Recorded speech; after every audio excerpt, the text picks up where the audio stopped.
Hello and welcome to the Total War Warhammer talk with Creative Assembly. Thank you very much for coming and thank you for waiting.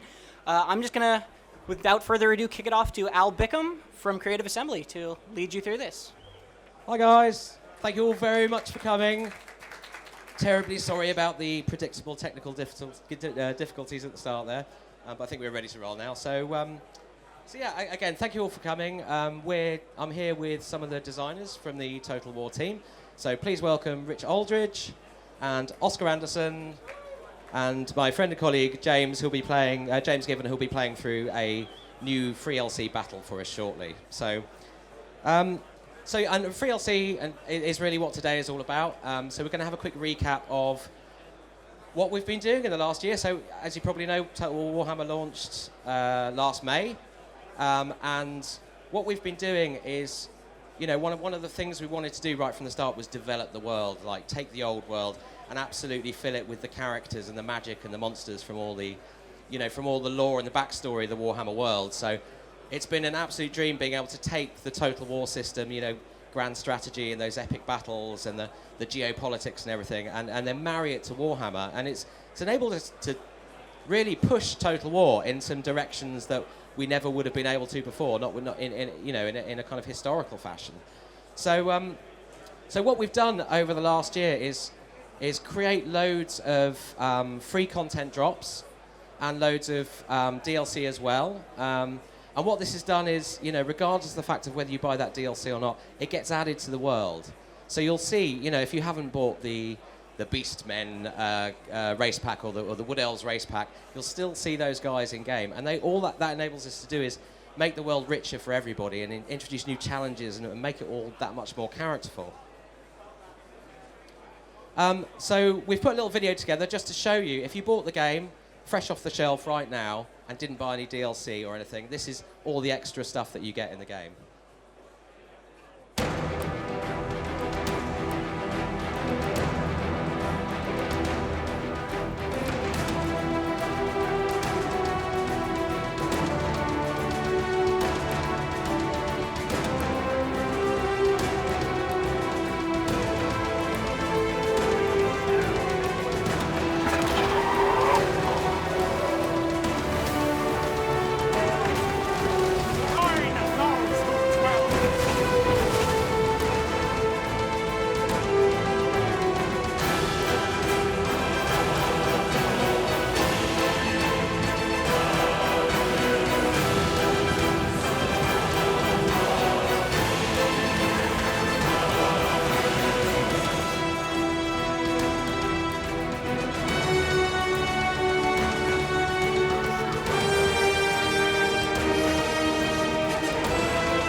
Okay, you saw at the end there Isabella von Carstein, who's going to be one of the new legendary lords soon, and of course Bretonnia, which is the biggest piece of free LC that we're going to make for the game. It's enormous, and we'll come on to Bretonnia shortly. We're going to take quite a detailed look at them, but first we're going to have a look at Isabella von Carstein in action now. Isabella, wife of Vlad von Carstein, there's now going to be a new faction in the game, completely free, called the von Carsteins. Who'll get their own start position, and these two guys can fight together with loads of sort of great benefits attached.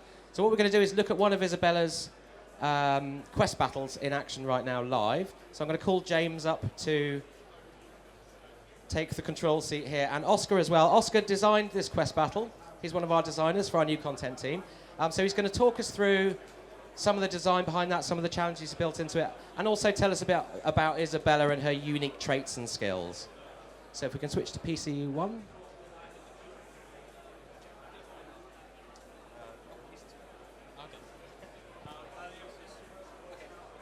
All right. So James here is gonna soon start a battle for the quest chain of Blood Chalice of Bathory, which is Isabella von Carstein's legendary item. Just to set the scene, Isabella has an ancient chalice which is lacking in magical power. So she requires a powerful soul to power it up, and that brings her to this ancient tomb where an Empire force is trying to stop her from reaching the tomb and essentially claiming this powerful soul for her chalice. And this powerful soul is actually a vampire count as well, and he doesn't really like being part or becoming part of the chalice, so that's basically the scene, and we're gonna see quite a lot of battling. As for Isabella herself, she's a powerful spellcaster, roughly on the level of any other vampire lord. And beyond that, she's also a good melee fighter, pretty much on par with Vlad von Carstein. So, and now we're coming on to the battle itself. And as we can see, James has a varied, pretty high-end vampire count army. And what makes this special, or the battle special, is that she has two other vampire heroes with her, and one of them has the Lore of Shadows, and the other one is a Lore of Death caster, and Isabella herself is a Lore of Vampires caster. So James here has quite a few different options to choose from, and beyond that he has a line of Graveguard that will form the bulk of his melee line, and some disposable skeletons to put up front. They're not completely disposable. I plan to use them as best I can, especially if they have any spear units, cavalry or whatever. I have a Terrorgeist. Yeah, and he has a... Do you know how much that makes me happy? Yeah. And he has a powerful Terrorgeist as well, which is going to be one of the key units to use in this battle. Yeah, yep. Let's get going. Another one of the key units that he has is a unit of Blood Knights. And as we can see, the Empire army is laid out in front of him, trying to stop Isabella from reaching the tomb. And so how would you best use my army? Give me some tips. You made this? Just get in there. Get in there? Yeah. Okay. Well, I'll do that. I have mortars hitting me immediately, so I kind of have to attack them. I just hit my cavalry. God, don't do that. Need them alive. So I'm going to go around with my cavalry on the right flank. They're kind of sitting at the tomb entrance here. What do they have? I'm going to stop hitting that button. Got one wizard. Yeah. Two wizards. One wizard. Still hit my cavalry. Right, I have to do something about that. I'm going to send forth my bats. Completely disposable unit. Yep. I don't think I have to worry too much about getting rid of them. And you just got hit by a net of admin talk, which will freeze your bats in place. So. I'm okay if he uses that on my bats. Um, And now it's on my more important units. Okay, that's more worrying. Okay, send my cav around there. Yeah. So what James wants to do in this battle is to crush the Empire army, because that will draw forth the vampire count, which he wants to defeat. I'm going to send my Terrorgeist after the mortar now, as my bats don't seem to be up to the task.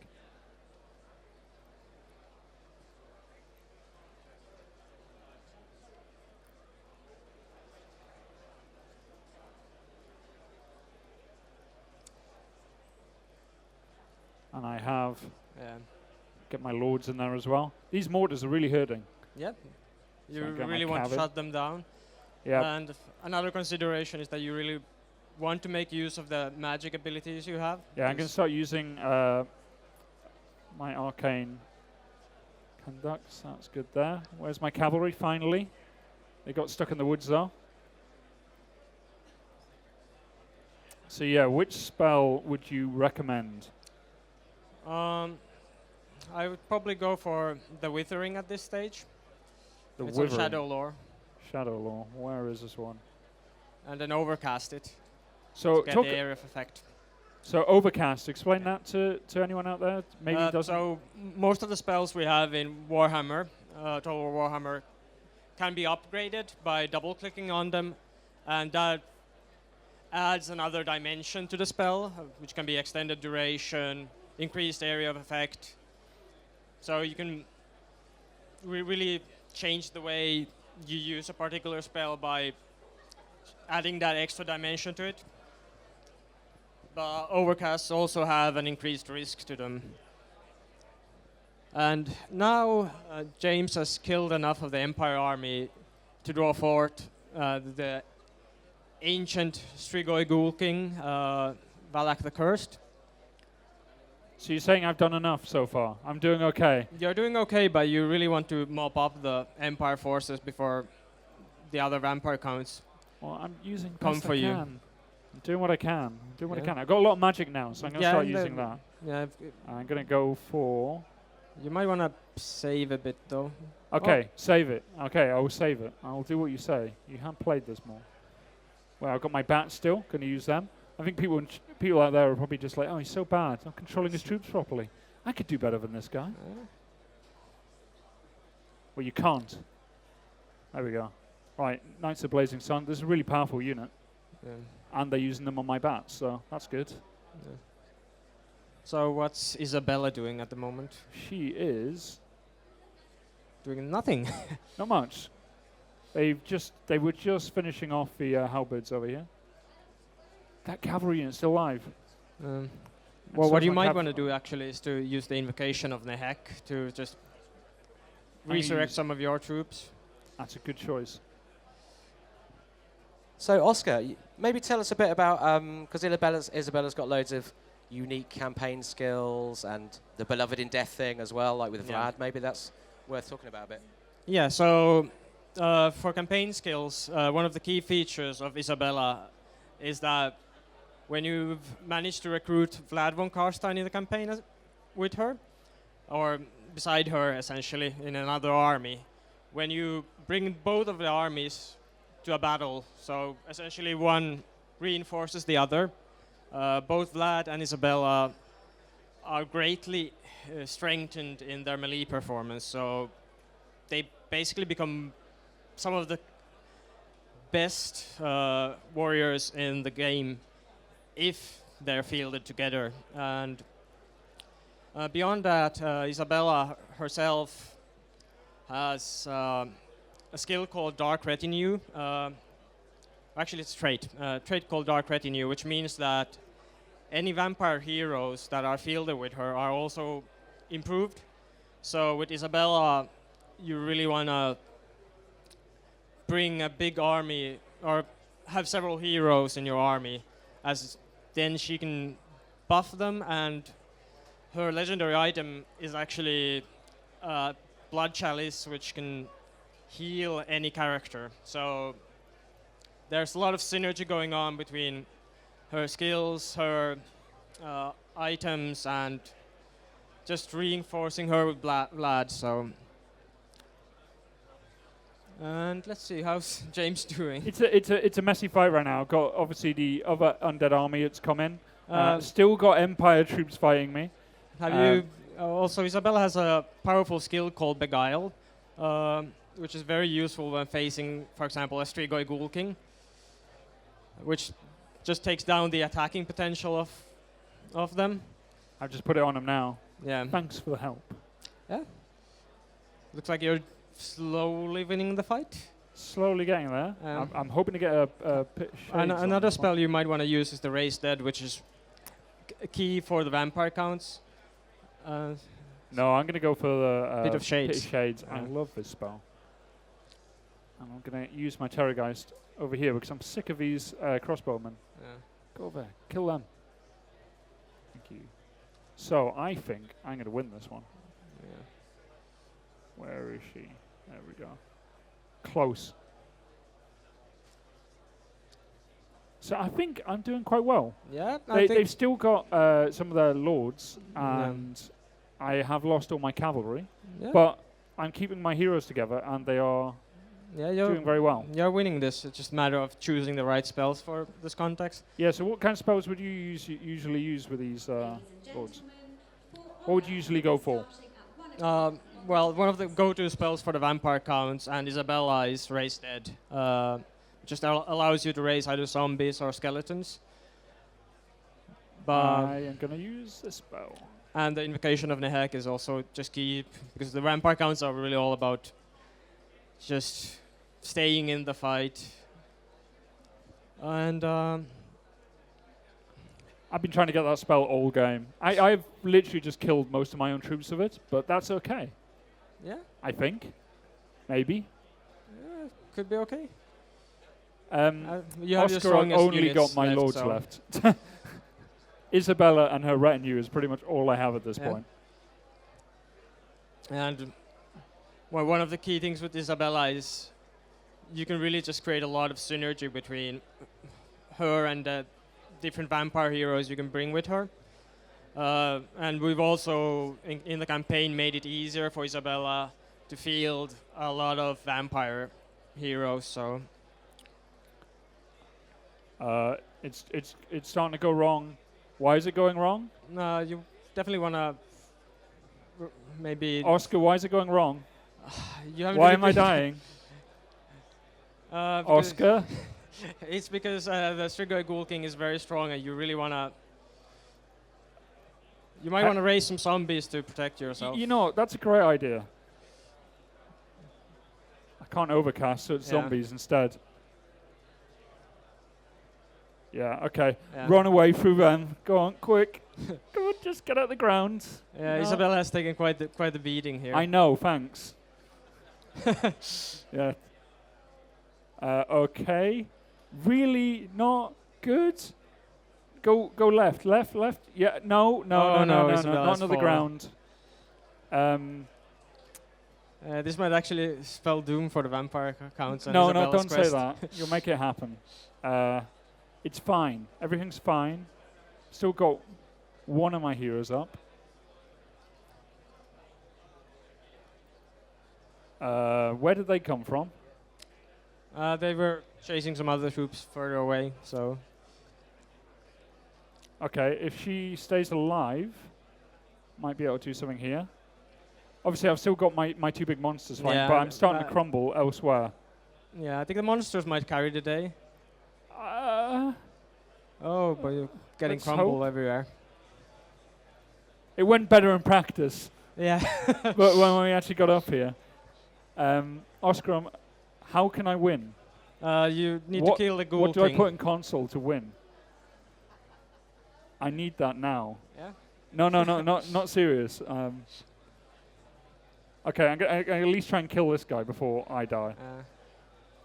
And the crossbowman is still alive. Yeah. Didn't do a proper mop-up job there. Thanks. Right, just kill this guy. At least kill one of the lords in this game. Yeah, you better run.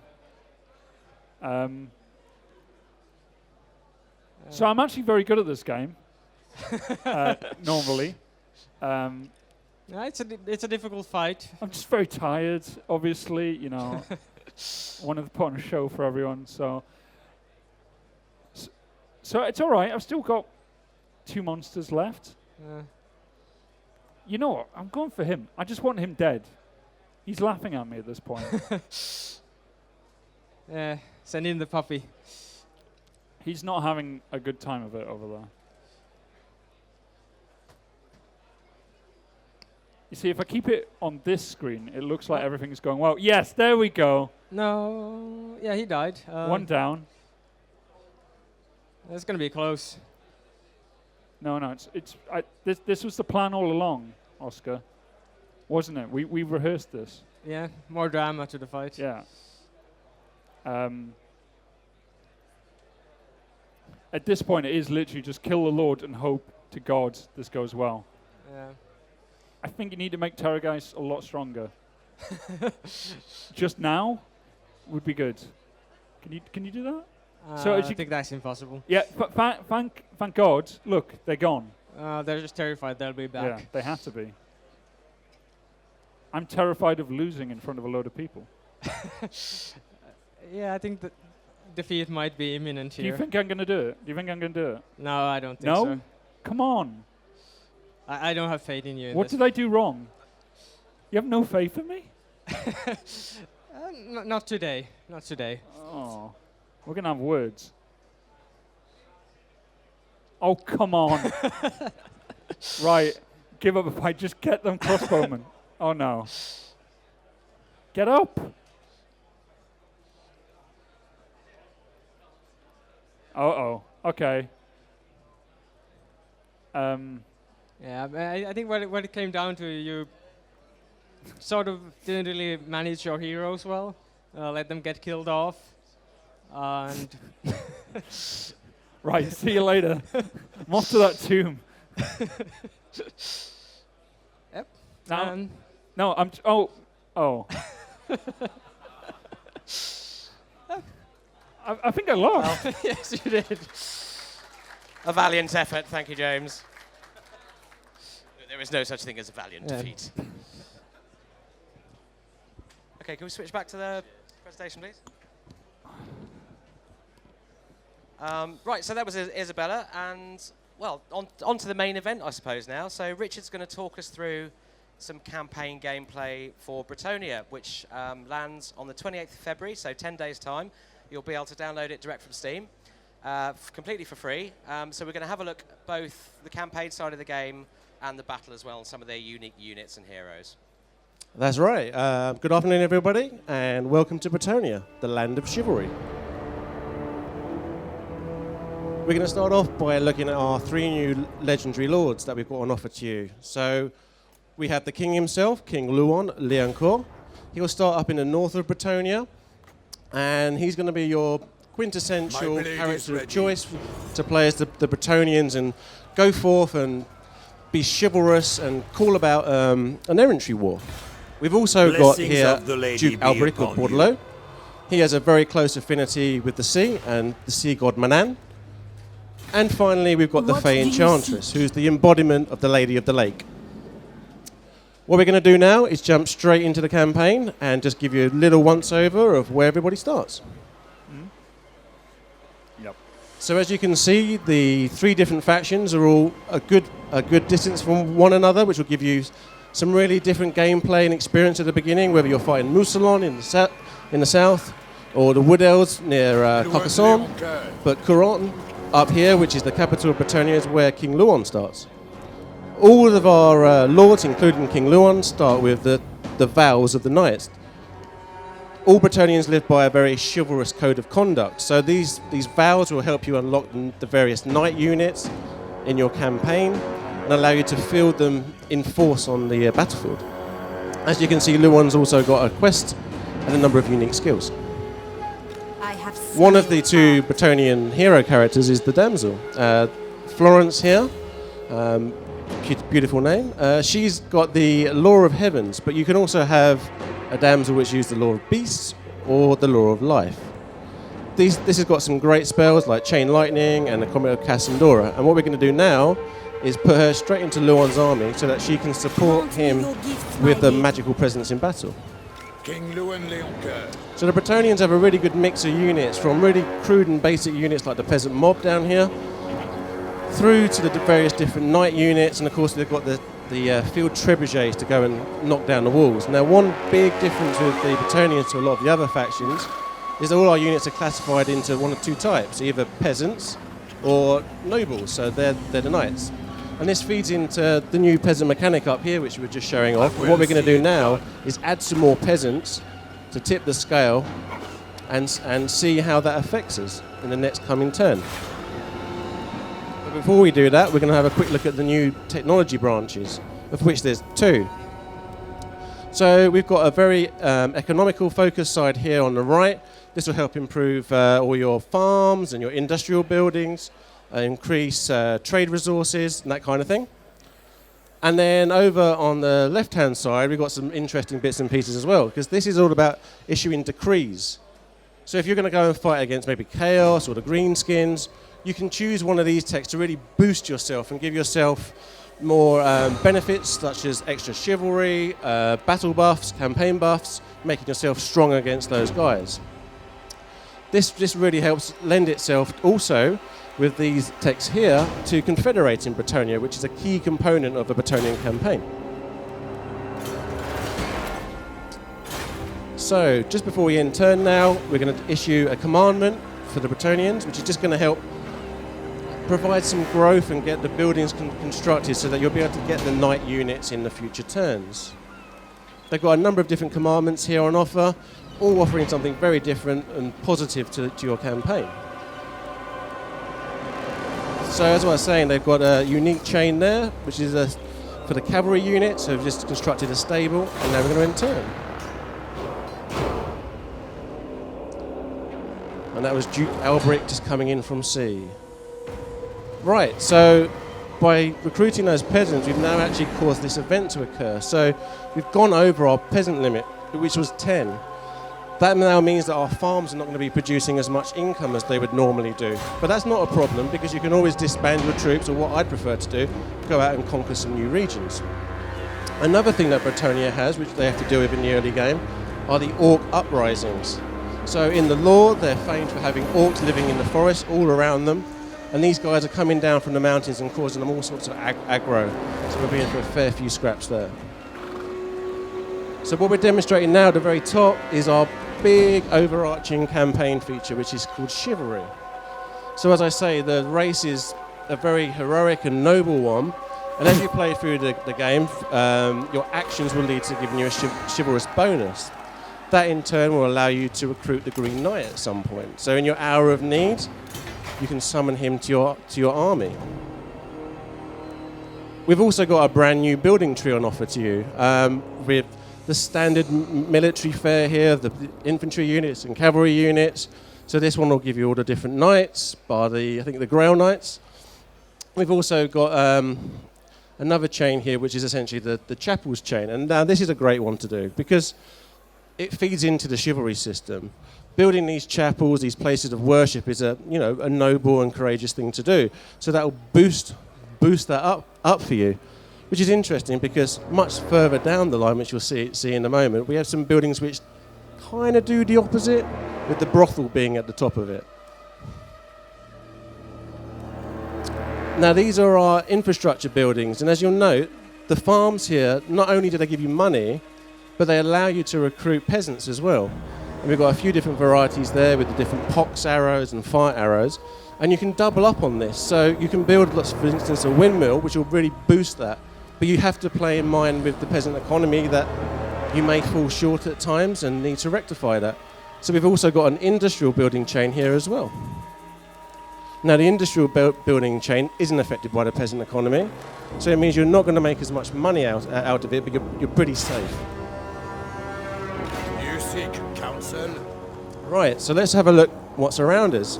We've got the Marienburg merchants just over there, who are at war with us, and also the Greenskins. I think what we will do on this occasion is try and stop these incursions and go straight for the Greenskin camp up in the mountains. My way. And essentially that's where we're going to leave the campaign gameplay for now. Is not the Give you a will little of the little League. run over of now the battles.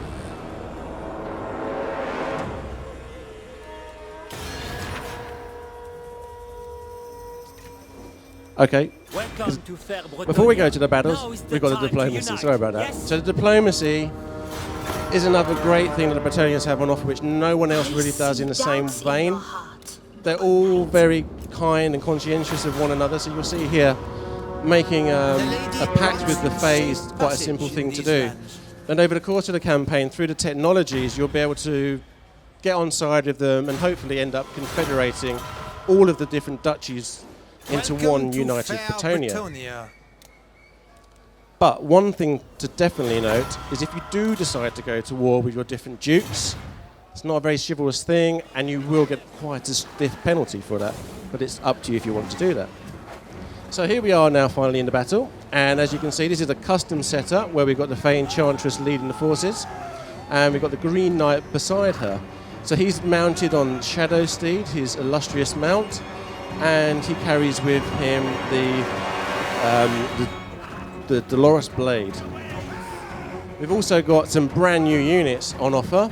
So this one is the Grail Reliquary, which is a great unit to buff all your peasants, keep them all in line, and it's supported with the Battle Pilgrims that carry it. I mean, it's basically a dead Grail Knight on a dead horse. We've been very fortunate actually with Bretonnia in that we've worked very closely with Games Workshop and trying to bring Bretonnia back up to the 8th edition where we're kind of basing most of our gameplay from, and we realised that they were lacking one or two different bits and pieces. So not only have we gone through the army book in the 6th edition and fleshed that out, we've added a fair few new units that you can see here. From things like the Foot Squires, which are just going to come on screen now. These are guys that would love to become a knight, but not quite there yet. They've got a brilliantly great large broadsword there, which will cause all sorts of aggro. And then we've also got things like the peasant mob I touched on earlier, and they have to be my favourite, the Royal Griffin Knights, which are up in the sky there. These are the peasant mob that I speak of. This is another new unit. This is the Blessed Field Trebuchet, and unlike the standard field trebuchet, this one comes with a magical projectile, which is water blessed by the lady herself. And it's pretty useful, as you'll see in a sec, because these filthy orcs are going to come in here now and are going to get washed away by her power.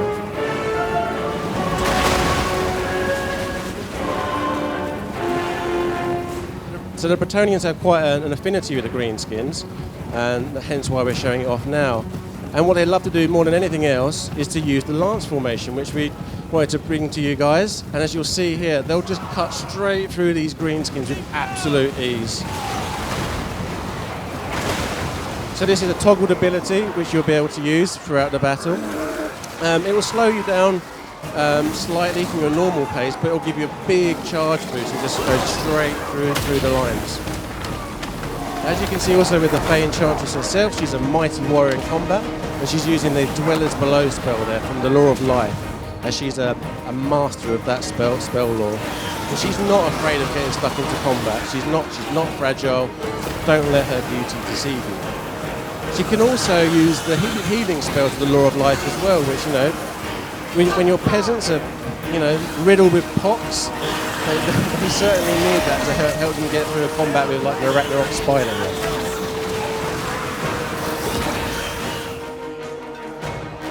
And there he goes again, Monty Python-esque.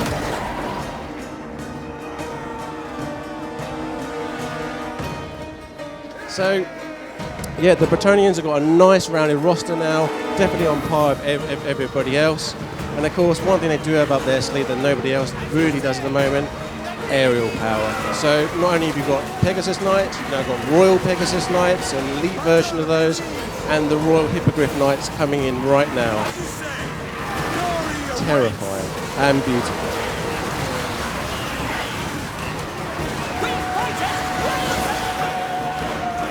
And let's round off by showing you the Green Knight doing what he does best. He's an especially tanky hero on the battlefield. And as I mentioned, with his ability, the Draws Blade, he can actually increase his melee attack, his weapon damage. So guys like even the Giant are going to be good fodder for him, as you'll see in a moment. He particularly likes taking out their Achilles and bring them to their knees.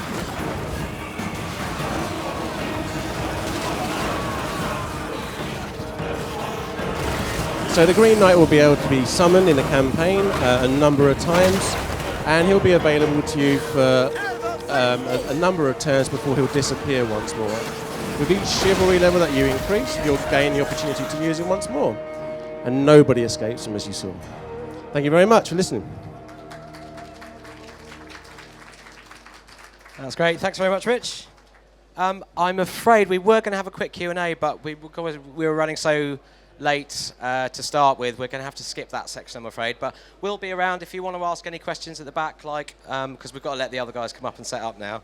But one last thing I wanted to say is, if you're a budding designer, a 3D artist, if you're getting handy with C++, get in touch, because we're always hiring. We've always got new jobs coming up at Creative Assembly. We're only based like an hour south of here. So yeah, if you're looking to get into the industry, come and talk to us. Thank you all very much for coming.